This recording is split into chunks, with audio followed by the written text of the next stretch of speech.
সবাইকে অনেক অনেক শুভেচ্ছা জানিয়ে রসনা বিলাস থেকে চলে এলাম নতুন একটি ভিডিও নিয়ে। আশা করি সবাই ভালো আছেন। আজকে খুব মজার একটি রেসিপি শেয়ার করব। তার জন্য এখানে আমি নিয়েছি 3 ধরনের বাদাম, পেস্তা বাদাম, কাঠবাদাম, কাজু বাদাম।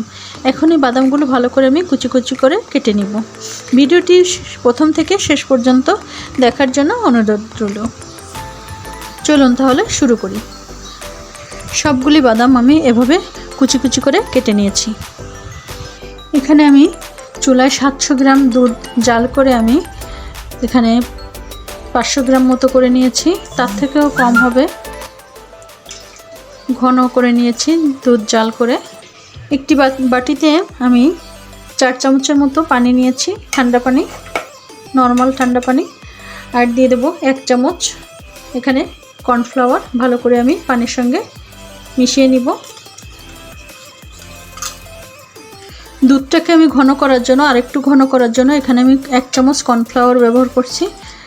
আর কর্নফ্লাওয়ার ব্যবহার করার সময় সাথে সাথে কিন্তু নাড়তে থাকতে হবে, তা না হলে কিন্তু দলা পেকে যাবে।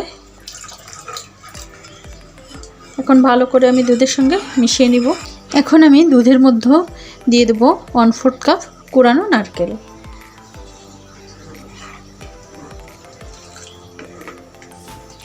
এখন এর মধ্যে দিয়ে দেব আমি 1/2 কাপ চিনি। চিনিটা আপনাদের পছন্দ অনুযায়ী ব্যবহার করবেন। বেশি মিষ্টি পছন্দ করলে চিনির পরিমাণ বাড়িয়ে দিবেন। আজকে আমি তৈরি করছি কোকোনাট মালাই আইসক্রিম। মালাই আইসক্রিম তৈরি করার জন্য দুধটা কিন্তু আমার ঘন হয়ে গেছে। দেখুন, এখানে আমি কর্নফ্লাওয়ার ব্যবহার করেছি, তার জন্য কিন্তু আরেকটু বেশি ঘন হয়ে গেছে। এরকম ঘন দুধ কিন্তু ব্যবহার করতে হবে মালাই আইসক্রিম তৈরি করার জন্য। এখন এখানে আমি সামান্য পরিমাণে একটু এলাচের গুঁড়া দিয়ে দিব। ভালো করে মিশিয়ে নিব। শেষের দিকে এলাচের গুঁড়াটা ব্যবহার করতে হবে, তাহলে কিন্তু ঘ্রাণটা অনেক সুন্দর আসবে, খেতে অনেক ভালো লাগবে।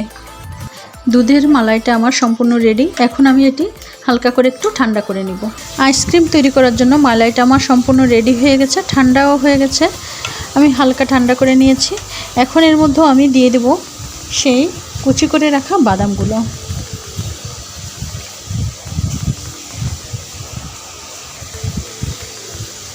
আমি কিছুটা বাদাম রেখে দিয়েছি, আমি পরে ব্যবহার করব।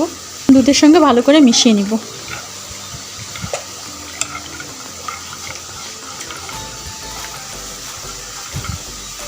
এখানে আইসক্রিম সেট করার জন্য আমি একটি পাত্র নিয়েছি। এখন আমি আইসক্রিমের পাত্রে দুধের মালাইটা এভাবে দিয়ে দিব।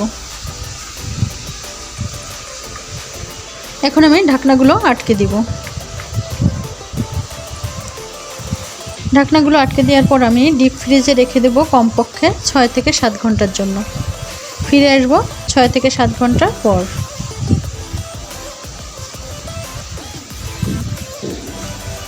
ফিরে এলাম 8 ঘন্টা পর। 8 ঘন্টার জন্য আমি মালাই আইসক্রিমটি ডিপ ফ্রিজে রেখেছিলাম। দেখুন, সুন্দর মতো জমে গেছে। এখন আমি বের করে দেখাবো কেমন হয়েছে। এই মালাই আইসক্রিমটি ঘরে থাকা সাধারণ উপকরণ দিয়েই কিন্তু তৈরি করা যায়, স্বাস্থ্যকর পরিবেশে। যখন খুশি তখন কিন্তু বের করে আপনার প্রিয়জনদেরকে পরিবেশন করতে পারেন। গরমে যখন কোনো কিছুই খেতে ভালো লাগে না, ঠান্ডা জাতীয় খাবার খেতে কিন্তু তখন বেশি ভালো লাগে। ঠান্ডা খেলে মনে হয় কি মনে প্রাণে শান্তি চলে আসে, প্রাণটা জুড়িয়ে যায়। ঠান্ডা এরকম আইসক্রিম যখন খুশি তখন কিন্তু বানিয়ে আপনার প্রিয়জনদের পরিবেশন করতে পারেন। খুব সহজ তৈরি করা, আর খেতে কিন্তু দারুণ মজা। এখন আমি বের করে দেখাবো যে আইসক্রিমটি কেমন হলো। সবগুলো আইসক্রিম কিন্তু আমি এখানে বের করে নিয়েছি। দেখুন কতটা সুন্দর হয়েছে, দেখলেই খেতে ইচ্ছা করে। দারুণ সুন্দর এই আইসক্রিম, মালাই আইসক্রিম তৈরি করা কিন্তু খুবই সহজ। আর একবার তৈরি করে ডিপ ফ্রিজে সংরক্ষণ করে রাখতে পারেন। যখন মন চাইবে তখন কিন্তু বের করে আপনার প্রিয়জনদের পরিবেশন করতে পারেন। রেসিপিটি ভালো লাগলে অবশ্যই লাইক, কমেন্ট, শেয়ার করবেন এবং কমেন্ট করে জানাবেন কেমন লাগলো।